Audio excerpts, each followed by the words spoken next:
Hi students, இந்த வீடியோவில் நம்ம லாக்ஓபரான் ஃபங்க்ஷன்ஸ் லாக்ஓபரான் எப்படி செயல்புரிகிறது, அதனுடைய வினைகள் எப்படி நடக்குது அப்படிங்கிறத நம்ம பார்க்க போகிறோம்.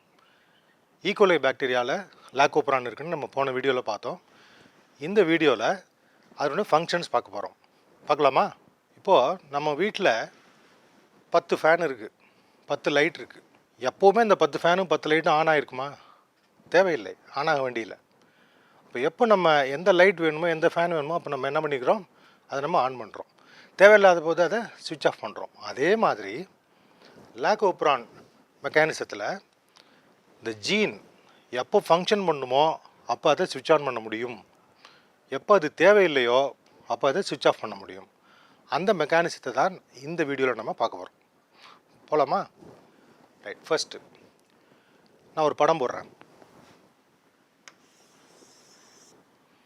இது லெபார்ட்ரியில் நம்ம ஈகோலையை எஸ்ரிசியா கோலை பாக்டீரியாவை லேபில் நம்ம பெட்ரி டிஷ்ஷில் வளர்க்குறோம். பெட்ரி டிஷ்ஷில் வளர்க்கும் பொழுது அதற்கு என்ன கொடுக்கணும் அப்படின்னா, அதுக்கு சாப்பாடு கொடுக்கணும், ஆற்றல் மூலம். சாதாரணமாக நம்ம என்ன கொடுப்போம், குளுக்கோஸ் கொடுப்போம். குளுக்கோஸை செரிக்க வேண்டிய அவசியம் இல்லை, நேரடியாக அது ஆற்றல் உற்பத்திக்கு போயிடும். அப்போது நம்ம அந்த பார்த்த ZYA ஜீன்கள் இருக்கு இல்லையா, அந்த ஜீன்கள் எதுக்காக இருக்குது, அதனுடைய வேலை என்ன? அது லாக்டோஸ் மெட்டபாலிசத்துக்கு இருக்குது. ஆனால் நம்ம என்ன சுகர் கொடுக்குறோம் இங்கே, we are giving glucose sugar. அப்போ குளுக்கோஸ் சுகர் கிடைக்கும் பொழுது லாக்டோஸ் மெட்டபாலிசத்துக்கான எந்த என்சைமும் ப்ரொடியூஸ் ஆகணுங்கிற அவசியம் இல்லை. அப்போது அந்த ஜீனை நம்ம என்ன பண்ணணும், ஸ்விட்ச் ஆஃப் பண்ணணும். இப்போ நம்ம lac genes, lac Z, lac Y, lac A இதெல்லாம் எப்படி ஸ்விட்ச் ஆஃப் ஆகுது அப்படிங்கிறத நம்ம முதல்ல பார்க்க போகிறோம். இப்போ நம்ம கொடுக்குற சுகர் என்ன, குளுக்கோஸ் கிடைக்குது. நம்ம முன்னாடியே பார்த்த மாதிரி இந்த ஐ மரபணு, ஐ ஜீன் என்ன பண்ணுது, ரெப்ரஸார் எம்ஆர்என்ஏவை ப்ரொடியூஸ் பண்ணுது. ரெப்ரஸார் எம்ஆர்என்ஏ என்ன பண்ணுது, ரெப்ரஸார் ப்ரோட்டீனை ப்ரொடியூஸ் பண்ணுது.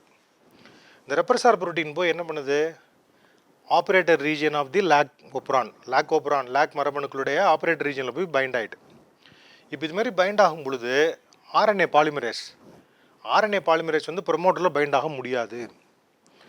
ஆர்என்ஏ பாலிமரேஸ் ப்ரொமோட்டரில் பைண்ட் ஆகலை அப்படின்னா இந்த ஜீன்கள் டிரான்ஸ்கிரிப்ட் ஆகாது, எம்ஆர்என்ஏ ப்ரொடியூஸ் ஆகாது, என்சைம் ப்ரொடியூஸ் ஆகாது. இதுதான் ஸ்விட்சிங் ஆஃப் மெக்கானிசம். எப்போ ஸ்விட்ச் ஆஃப் ஆகுது, இது லாக்டோஸ் இல்லாத போது, in the absence of lactose.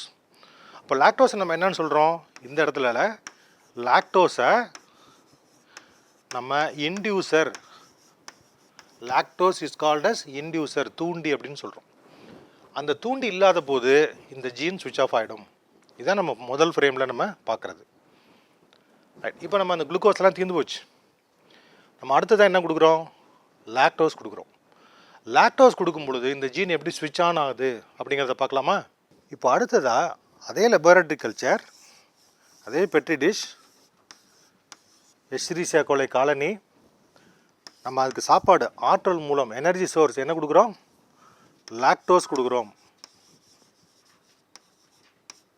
இப்போ லாக்டோஸ் கொடுக்கும் பொழுது அந்த lac Z, lac Y, lac A ஜீன்லாம் என்ன ஆகணும், அதெல்லாம் டிரான்ஸ்கிரிப்ட் ஆகி அதனுடைய என்சைம்ஸ்லாம் ப்ரொடியூஸ் ஆகணும். ஸோ ஏற்கனவே ஸ்விட்ச் ஆஃப் ஆகியிருந்த ஜீன் எப்படி ஸ்விட்ச் ஆன் ஆகுது அப்படிங்கிறத பார்க்க போகிறோம். ரைட். நம்ம மீடியத்தில் என்ன போட்டோம், லாக்டோஸை போட்டோம். இப்போ இந்த lactose acts as an inducer. இப்போ இந்த இன்டியூசர் என்ன ஆகுது, ப்ரொடியூஸ் ஆகிருக்கிற ரெப்ரஸார் ப்ரோட்டீன் இருக்கு இல்லையா, அதோட போய் பைண்ட் ஆகுது. இந்த ரெப்ரஸார் ப்ரோட்டீனோட போய் பைண்ட் ஆன உடனே ரெப்ரஸார் ப்ரோட்டீனுடைய அமைப்பை அது மாற்றுகிறது. It changes the configuration of the repressor protein. அப்போ அதால் என்ன பண்ண முடியல, ஆப்ரேட்டர் ரீஜனில் போய் பைண்ட் ஆக முடியல. அப்போ அங்கேருந்து என்ன ஆகிடுது, வெளியில் வந்துடுது. இப்போ ஆப்ரேட்டர் ரீஜன் ஃப்ரீயாக இருக்குது. இப்போ என்ன ஆகுது, ஆர்என்ஏ பாலிமரேஸ் என்சைம் லாக்ஓபரான் ஜீனுடைய ப்ரமோட்டர் ஏரியாவில் பைண்ட் ஆகி என்ன பண்ணுது, லாக் எம்ஆர்என்ஏவை ப்ரொடியூஸ் பண்ணுது. நல்லா ஞாபகம் வச்சுக்கணும், 3 மரபணுக்கள் இருந்தாலும், அதான் 3 ஜீன்ஸ் இருந்தாலும் ஒரு எம்ஆர்என்ஏ தான் ப்ரொடியூஸ் ஆகும். ஸோ அதுக்கு என்ன பேர், லாக் எம்ஆர்என்ஏன்னு பேர். இப்போ லாக் எம்ஆர்என்ஏலேருந்து என்ன ப்ரொடியூஸ் ஆகுது, அதனுடைய ப்ராடக்ட்ஸு. Z ஜீன் வந்து பீட்டா கேலக்டோசிடேஸ் என்சைமை ப்ரொடியூஸ் பண்ணுது. ஒய் மரபணு பெர்மியஸ்ங்கிற என்சைமை ப்ரொடியூஸ் பண்ணுது. ஏ மரபணு டிரான்ஸ் அசிட்டிலேஸ் அப்படிங்கிற என்சைமை ப்ரொடியூஸ் பண்ணுது. இப்போ லாக்டோஸ் வளர்சிதை மாற்றம் நடக்குது. லாக்டோஸ் வளர்சிதை மாற்றம் எப்படி நடக்குது? இப்போ இந்த என்சைமினுடைய வேலை என்ன அப்படிங்கிறத நம்ம அடுத்தது பார்க்கலாமா? லாக்-இசட் மரபணு லாக்-இசட் ஜீன், லாக்-ஒய் மரபணு லாக்-ஒய் ஜீன், லாக்-ஏ மரபணு lac A gene. Lac Z gene produces beta galactosidase enzyme. Lac Y gene produces permease enzyme.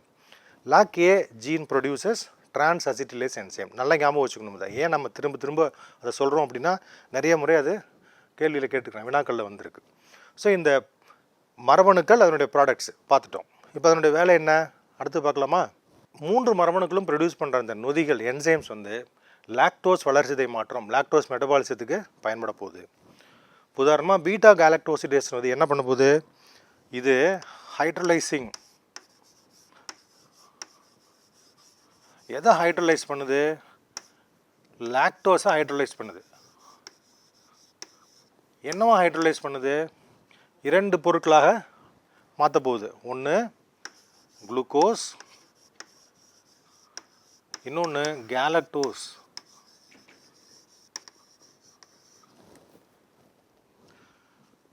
Glucose and galactose இரண்டுமே ஒற்றை சர்க்கரைகள். லாக்டோஸ் என்பது இரட்டை சர்க்கரை. Lactose is a disaccharide and the products glucose and galactose are monosaccharides, right? So that is the main function of beta galactosidase enzyme. Then what is the function of permease? Permease ரொம்ப ரொம்ப முக்கியமான ஒரு enzyme. என்ன காரணம் அப்படின்னா பெர்மியேஸ் permission ஞாபகம் வச்சுக்கணும். நம்ம மீடியத்தில் போடுற லாக்டோஸ் எதுக்குள்ளே போகணும்? ஈகோலை செல்லுக்குள்ளே போகணும். அந்த ஈகோலை செல்லுக்குள்ளே போகிறதுக்கு நமக்கு எது உதவுது? பெர்மியஸ் நொதி உதவுகிறது. பெர்மியஸ் ப்ரொடியூஸ் ஆன உடனே நிறைய லாக்டோஸ் என்ன பண்ணும்? ஈகோலை செல்லுக்குள்ளே என்ட்ராகும். அப்போ நம்ம மீடியத்தில் தான் போடுறோம், செல்லுக்குள்ளே போடலை லாக்டோஸ். அப்போ அந்த செல்லுக்குள்ளே அந்த லாக்டோஸ் போகணும். அதுக்கு இந்த பெர்மியஸ் நொதி நமக்கு வேணும். ஸோ என்ட்ரி ஆஃப் லாக்டோஸ் எதுக்குள்ள? Into E coli cells. அதுக்கு எது பயன்படுது? பெர்மியஸ் நொதி பயன்படுகிறது.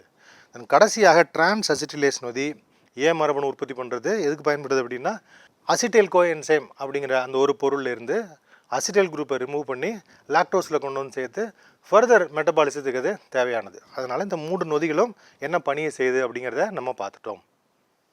அடுத்து பார்க்கலாமா? இப்போது லாக்டோஸ் இல்லை அப்படின்னு வச்சுக்கோங்களேன், ப்ரொடியூஸ் ஆகிற ரெப்ரஸார் ப்ரோட்டீன் என்ன பண்ணுது? லாக் எம்ஆர்என்ஏ ப்ரொடியூஸ் ஆகிறது தடுக்குது. ஸோ இப்போ இது என்னது? இது நெகட்டிவ் ரெகுலேஷன். நெகட்டிவ் ரெகுலேஷன் அப்படின்னு பேர். ஸோ நெகட்டிவ் ரெகுலேஷனில் ப்ரொடியூஸ் ஆகிற ரெப்ரஸார் லாக் எம்ஆர்என்ஏ ப்ரொடியூஸ் ஆகிறத தடுத்துது அப்படின்னா that is called as negative regulation. இங்கே பாருங்கள், ஆப்ரேட்டர் லாக் ஆப்ரேட்டரில் போய் உட்காந்துருக்கு ரெப்ரஸார் ப்ரோட்டீன். இப்போ ஆர்என்ஏ பாலிமரேஸ் என்ன பண்ண முடியல? மூவ் பண்ண முடியல. அப்போ அதில் மூவ் பண்ண முடியலன்னா என்ன பண்ண முடியாது? லாக் எம்ஆர்என்ஏவை ப்ரொடியூஸ் பண்ண முடியாது. ஸோ லாக் எம்ஆர்என்ஏ ரெப்ரஸார் ப்ரோட்டீனை ப்ரொடியூஸ் பண்ணி இந்த மாதிரி ஒரு கண்ட்ரோலுக்குள்ளே போகிறது, ஜீனை ஸ்விட்ச் ஆஃப் ஆகிறதுக்கு என்ன ரெகுலேஷன் பேர்? நெகட்டிவ் ரெகுலேஷன் அப்படின்னு பேர். இதே லாக் எம்ஆர்என்ஏ, இதே லாக் ஓப்ரான் பாசிட்டிவ் ரெகுலேஷன்லேயும் இருக்குது. அதை கூட கொஞ்சம் நம்ம தெரிஞ்சுக்கலாம். ஸோ ப்ரொமோட்டர் ரீஜியனில் குளுக்கோஸ் குறையும் பொழுது இந்த சிஏஎம்பி காம்ப்ளெக்ஸ் அப்படின்னு ஒன்று ஃபார்ம் பண்ணோம். சிஏஎம்பி இதை நல்லா ஞாபகம் வச்சுக்கோங்க. சிஏஎம்பி காம்ப்ளெக்ஸ் இங்கே பைண்ட் ஆகிடுச்சு அப்படின்னா இது என்ன பண்ணும் அப்படின்னா ஆர்என்ஏ பாலிமரேஸை அங்கே மூவ் பண்ண வைக்கும்.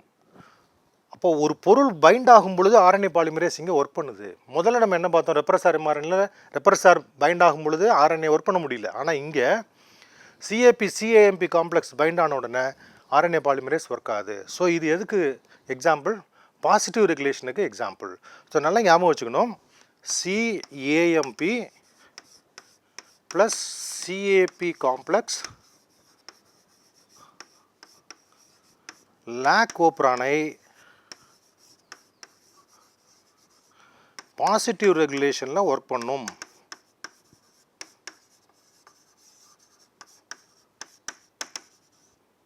இது நல்லா ஞாபகம் வச்சுக்கணும்.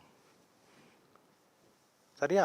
அப்போ இதே லாக் ஓப்ரான் நெகட்டிவ் ரெகுலேஷன்லேயும் ஒர்க் பண்ணுது, பாசிட்டிவ் ரெகுலேஷன்லேயும் ஒர்க் பண்ணுது.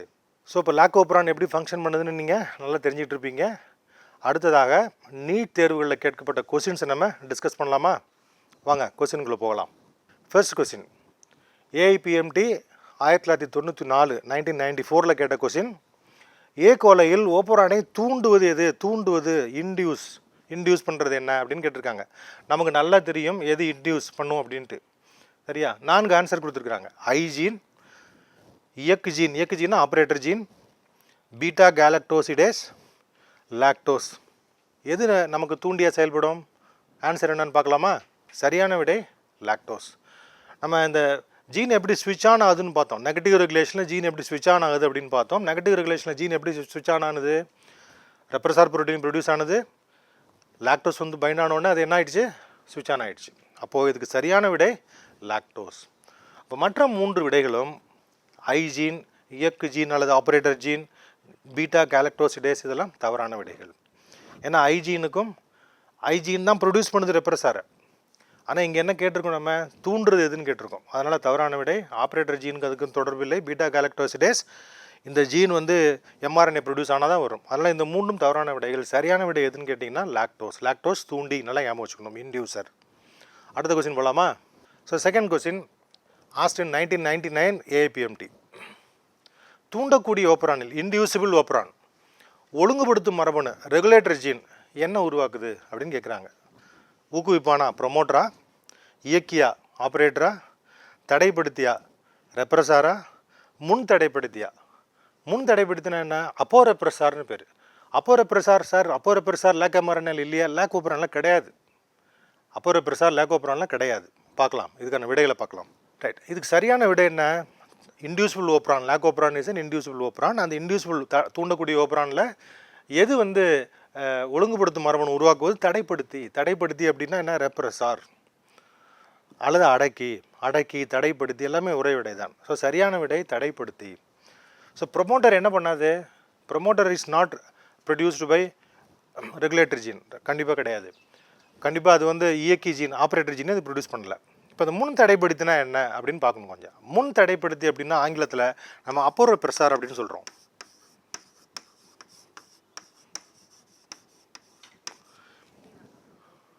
இந்த அப்போ ரெப்ரஸார் டிஆர்பி ஓப்பரான், ட்ரிப்டோஃபான் ஓப்பரானில் நம்ம பார்க்கலாம். ஆனால் அது நமக்கு கிடையாது. இருந்தாலும் தெரிஞ்சுக்கோங்க, அப்போ ரெப்ரஸார் ட்ரிப்டோஃபான் ஓப்பரானில் நமக்கு செயல்படக்கூடிய ஒரு அமைப்பு. இந்த அப்போ ரெப்ரஸார் எதோட சேரும் அப்படின்னா கோ ரெப்ரஸாரோட சேர்ந்தால்தான் அது உண்மையான ரெப்ரஸார், அதாவது இயங்கக்கூடிய ரெப்ரஸாராக மாறும். ஸோ ஜஸ்ட் தெரிஞ்சுக்கோங்க, அப்போ ரெப்ரஸார் கோ ரெப்ரஸார் இந்த கான்செப்ட்லாம் நமக்கு டிஆர்பி ஓப்பரான், ட்ரிப்டோஃபான் ஓப்பரானில் தான் இருக்குது. லேக் ஓப்பரானில் கிடையாது. அதனால் சரியான விடை நமக்கு தடைப்படுத்தி அல்லது அடக்கி அல்லது ரெப்ரஸார். நெக்ஸ்ட் கொஸ்டின் போகலாமா? எதிர்மறை ஓப்பரானில் என்ன நடக்கும்? ஸோ ஒரு சில ரியாக்ஷன்ஸ் கொடுத்துருக்கு. தூண்டி அடக்கியுடன் இணைந்திருக்கும், அதாவது இன்டியூசர் பைண்ட்ஸ் வித் ரெப்ரஸார். இணை அடக்கி கோ ரெப்ரஸார் அடக்கியுடன் இணைந்திருக்கும், ரெப்ரஸாரோடு இணைந்திருக்கும். இணை அடக்கி ஊக்குவிப்பானுடன் இணைந்திருக்கும், கோ ரெப்ரஸார் பைண்ட்ஸ் வித் ப்ரொமோட்டர். தென் சிஏஎம்பி, முதல்ல நம்ம பார்த்தோம் இல்லையா? சிஏஎம்பி லேக் ஓப்பரானில் எதிர்மறை விளைவை ஏற்படுத்துகிறது. ரைட், இந்த 4 ஆன்சரில் எது நமக்கு சரியான விடையாக இருக்கும் பார்த்துடலாமா? சரியான விடை தூண்டி, இன்டியூசர் எதோட சேருது? ரெப்ரஸாரோட சேருது. தூண்டி அடக்கியுடன் இணைந்திருக்கும். முதல் கொஸ்டினில் நம்ம அடக்கின்னு இல்லை வேறு பார்த்தோம். இதில் பாருங்கள் அடக்கியுடன், எல்லாமே ரெப்ரஸார் சொல்கிறது தான். அப்போது சரியான விடை ஏ, தூண்டி அடக்கியுடன் இணைந்திருக்கும். ஸோ இது பாருங்கள், இது தூண்டி இது அடக்கி சேருது. ரைட், மற்ற விடையெல்லாம் என்ன? இணை அடக்கியுடன் இணைந்திருக்கும். லேக் ஓப்பரானில் கோ ரெப்ரஸார் கிடையாது, அதனால் தவறான விடை. இங்கேயும் இணை அடக்கி சொல்லியிருக்காங்க, ஸோ அதனால் அதுவும் தவறான விடை. லாஸ்ட் விடை நல்லா கவனிக்கணும். சிஐஎம்பி லேக் ஓப்பரானில் எதிர்மறை விளைவை ஏற்படுத்துகிறது. நம்ம என்ன பார்த்தோம் அப்படின்னா சிஐஎம்பி சிஏபி காம்ப்ளெக்ஸ் லேக் ஓப்பரானில் பாசிட்டிவ் நேர்மறை விளைவு தான் ஏற்படுத்தும். அதனால் இதுவும் தவறான விடை. சரியான விடை option A. Right, next question பார்க்கலாம். ஸோ 4th கொஸ்டின் ஏஐபிஎம்டி 2002 கேட்டிருக்கு. எஸ்ரிசியா கோலையில் லாக்டோஸ் வளர்சிதை மாற்றத்தின் போது அடக்கி எதனுடன் இணைகிறது? திரும்ப பாருங்க, 3வது முறையாக கேட்குறாங்க. அடக்கி எதோட இணையுதுன்னு. நெறிப்படுத்தும் மரபணு ரெகுலேட்டரி ஜீன், இயக்கி மரபணு ஆப்ரேட்டர் ஜீன், அமைப்பு மரபணு ஸ்ட்ரக்சரல் ஜீன், ஊக்குவிப்பான் மரபணு. ஊக்குவிப்பான் மரபணுன்னா என்ன? அது ப்ரொமோட்டர் ஜீன். எதில் சேருது அப்படின்னு கேட்குறாங்க. இப்போ அதாவது ரெப்ரஸார் எங்கே போய் சேருது அப்படிங்கிறது பார்க்குறாங்க. ஆன்சர் பார்க்கலாமா? ஸோ சரியான விடை இயக்கி மரபணு ஆப்ரேட்டர் ரீஜனில் தான் போய் அது உட்காரும். நம்ம பார்த்தோம் இல்லையா? ஸோ ரெப்ரஸார் உருவாயிடுச்சு அப்படின்னா அது போய் எங்கே போய் உட்காரும்? கரெக்டாக போய் ஆப்ரேட்டரில் போய் உட்காரும். ஸோ சரியான விடை பி. அது இதெல்லாம் தவறான விடை. நெறிப்படுத்தும் ரெகுலேட்டர் ஜீனில் போய் உட்காராது, ஸ்ட்ரக்சரல் ஜீன்லேயும் உட்காராது, ப்ரொமோட்டர்லேயும் உட்காராது. ஸோ சரியான விடை ஆப்ரேட்டர். ஸோ அதுதான் நமக்கு பார்த்துட்டோம். அடுத்த கேள்வி பார்க்கலாம். நல்லா கவனிக்கணும், கேள்வி நல்லா கவனிக்கணும். திடீர் மாற்றம் பெற்ற மியூட்டேட்டட் லேக் ஓப்பரானின் இசட் ஜீன்கள் கொண்ட ஏ கோலை. இப்போ திடீர் மாற்றம் எங்கே நடக்குதுன்னு சொல்கிறாங்க? இசட் ஜீனில் நடக்குது. ஸோ ஏ கோலை செல்கள் லாக்டோஸை வளர் ஊடகத்திலிருந்து ஆற்றலை பெற்று வளர முடியாது. ஏன் அப்படின்னு கேட்குறாங்க. இசட் ஜீன் மியூட்டேட் ஆயிடுச்சு அப்படின்னா லாக்டோஸை ஈகோலை செல்ஸ் பயன்படுத்த முடியாது. என்ன காரணம்? 4 ஆப்ஷன். என்ன ஆப்ஷன்? ஃபர்ஸ்ட் ஆப்ஷன் என்ன? செயலாற்றும் பீட்டா கேலக்டோசிடேஸ் உற்பத்தி செய்ய முடியாது. ஃபங்க்ஷனல் பீட்டா கேலக்டோசிடேஸ் உற்பத்தி ஆகாது. வளர் ஊடகத்திலிருந்து செல்லுக்குள் கேலக்டோஸை பரிமாற்றம் செய்ய முடியாது, செய்ய இயலாது. So the lactose cannot be transported into the E coli cells. Then தொடர்ந்து செயலாற்றும் லாக்கோபரான் அமைப்பு இருப்பதால் லாக்கோபரான் கண்டினியூஸாக ஒர்க் பண்ணிகிட்டே இருக்குன்னு சொல்கிறாங்க. தென் குளுக்கோஸ் முன்னிலையில் ஏ கோலை செல்கள் லாக்டோஸை பயன்படுத்துவதில்லை. இந்த கொஸ்டினுக்கு சரியான விடை என்ன அப்படின்னு நம்ம பார்க்கலாம். ஸோ சரியான விடை செயலாற்றும் பீட்டா கேலக்டோசிடேஸ் என்சைமை எதால் உற்பத்தி செய்ய முடியாது? இசட் மரபணுவால் உற்பத்தி செய்ய முடியாது. உங்களுக்கு நல்லா ஞாபகம் இருக்கும், 3 மரபணுக்கள் இருக்குது. ஸோ இசட் மரபணு, ஒய் மரபணு, ஏ மரபணு. Z gene, Y gene and A gene. இந்த இசட் ஜீன் தான் என்ன பண்ணுது? பீட்டா கேலக்டோசிடேஸ் என்சைமை உற்பத்தி பண்ணுது. இப்போ இது மியூட்டேட் ஆகிடுச்சு அப்படின்னா என்ன பண்ணாது? பீட்டா கேலக்டோசிடேஸ் உற்பத்தி ஆகாது. இப்போ அதான் சரியான விடை. ஃபங்க்ஷனல் பீட்டா கேலக்டோசிடேஸ் உற்பத்தி ஆகாது. அப்படியே பீட்டா கேலக்டோசிடேஸ் உற்பத்தி ஆனாலும் கூட அது ஃபங்க்ஷனலாக இருக்காது. ஸோ சரியான விடை நமக்கு ஆப்ஷன் ஏ. தவறான விடைகள். இப்போ இதுக்கு என்ன ஆன்சர்? வளர் ஊடகத்திலிருந்து, அதாவது குரோத் மீடியத்திலிருந்து லாக்டோஸு, அது கூட கேலக்டோசைன்னு கொடுத்துருக்காங்க. லாக்டோஸாக இருந்தாலும் கூட இதுக்கு நமக்கு என்ன என்சைம் வேணும்? நமக்கு பெர்மியஸ் வேணும். அதனால் இது தவறான விடை. அது ஒய்ஜீனோட தொடர்புடையது. தொடர்ந்து செயலாற்றும் லாக்கோபரான் தொடர்ந்து செயலாற்றுறது தவறான விடை. குளுக்கோஸ் முன்னிலையில் இது சரியான விடை. குளுக்கோஸ் முன்னிலையில் லாக்டோஸை பயன்படுத்தாது. ஆனால் இந்த கொஸ்டினுக்கு இது தொடர்பு இல்லாத விடை. அதனால் ஆப்ஷன் ஏ தான் நமக்கு சரியான விடை. அடுத்த கொஸ்டின் பார்க்கலாமா? பாருங்க, இது இங்கே ஒரு மியூட்டேஷன் தொடர்பான கொஸ்டின். லாக் ஒய் மரபணு பொருளுணர்த்தாத திடீர் மாற்றம். பொருளுணர்த்தாத திடீர் மாற்றம் என்ன இங்கிலீஷில்? Nonsense mutation. நமக்கு தெரியணும், நான்சென்ஸ் மியூட்டேஷன் ஆயிடுச்சு அப்படின்னா அந்த லாக்கோபரான் எம்ஆர்என்ஏலேருந்து என்ன என்சைம் ப்ரொடியூஸ் ஆகும்? Beta galactosidase, lactose permease, transacetylase, both lactose permease and transacetylase. Answer பார்ப்போம். ஸோ இதுக்கு சரியான விடை என்ன? பீட்டா கேலக்டோசிடேஸ் மட்டும் உற்பத்தி ஆகும். அதற்கு பிறகு உள்ள 2 நொதி உற்பத்தி ஆகாது. என்ன காரணத்தினால அப்படிங்கிறத நம்ம தெரிஞ்சுக்கணும். ஸோ 3 ஜீன் இருக்குது, ZYA. எங்கே நமக்கு பொருள் உணர்த்தாத அப்படின்னா என்ன அர்த்தம்? நான்சென்ஸ் மியூட்டேஷன் என்ன அர்த்தம்? இங்கே நமக்கு புரோட்டீன் சிந்தசிஸ் ஸ்டாப் ஆக போகுது. இப்போ இந்த ஜீன் என்ன ஆகிடுச்சு? புரோட்டீன் சிந்தசிஸ் ஸ்டாப் ஆக போகுது. அப்போ ஸ்டாப் கோடான் அங்கே வந்துருச்சு. ஸ்டாப் கோடான் வந்துருச்சுன்னா இது என்சைமை ப்ரொடியூஸ் பண்ணும். அப்போ என்ன ப்ரொடியூஸ் ஆகும்? பீட்டா கேலக்டோசிடேஸ் ப்ரொடியூஸ் ஆகும். இங்கே ஸ்டாப் கோடான் வந்துருச்சு. பெர்மியஸ் ப்ரொடியூஸ் ஆகாது, டிரான்ஸ் அசிட்டிலேஸ் ப்ரொடியூஸ் ஆகாது. அப்போ சரியான விடை என்ன? பீட்டா கேலக்டோசிடேஸ் மட்டும் ப்ரொடியூஸ் ஆகும். பெர்மியஸோ டிரான்ஸ் அசிட்டிலேஸோ ரெண்டுமே ப்ரொடியூஸ் ஆகாது. அப்போ மற்ற ஆப்ஷன்ஸ் எல்லாம் தவறான விடை. பி தவறான விடை, சி தவறான விடை, டீம் தவறான விடை. ரைட். ஸோ இந்த 2 கொஸ்டின் மியூட்டேஷன் ரிலேட்டடான கொஸ்டின். அடுத்த கொஸ்டின் போகலாமா? 7th question, ABMT 2019. பின் வருவனவற்றுள் எது லாக்கோபரான் செயல்பாட்டை நிறுத்தும் மரபணு? ஸ்டாப் பண்ணுறது எது? கட்டமைப்பு மரபணு. கட்டமைப்பு மரபணு இங்கே என்ன? அமைப்பு மரபணு, ஸ்ட்ரக்சரல் ஜீன். சீராக்கி மரபணு அல்லது ஒழுங்குபடுத்தும் மரபணு, ரெகுலேட்டரி ஜீன். இயக்கு மரபணு, ஆப்ரேட்டர் ஜீன். ஊக்கி மரபணு. ஊக்கி மரபணுன்னா என்ன? ஊக்குவிப்பான் மரபணு, அவ்வளோதான். ஸோ ஆன்சர் பார்க்கலாம், எது சரியான ஆன்சர்னு. சரியான விடை என்ன? ரெகுலேட்டரி ஜீன் தான். சீராக்கி மரபணு அல்லது ஒழுங்குபடுத்தும் மரபணு தான். அதுதான் நிறுத்தும். எப்படி நிறுத்தும்? ரெப்ரஸார் புரோட்டீனை ப்ரொடியூஸ் பண்ணி நிறுத்தும். ஸோ அதனால் சரியான விடை பி. கட்டமைப்பு மரபணு, இயக்கு மரபணு, ஊக்கி மரபணு அல்லது ஊக்குவிப்பான் மரபணுலாம் என்ன பண்ணாது? அதை நிறுத்தாது. அதனால் இதெல்லாம் தவறான விடைகள். நீட் 2019, நீட் 2023 2 தேர்வுகளில் சேம் கொஸ்டின் கேட்டிருக்காங்க. Match question.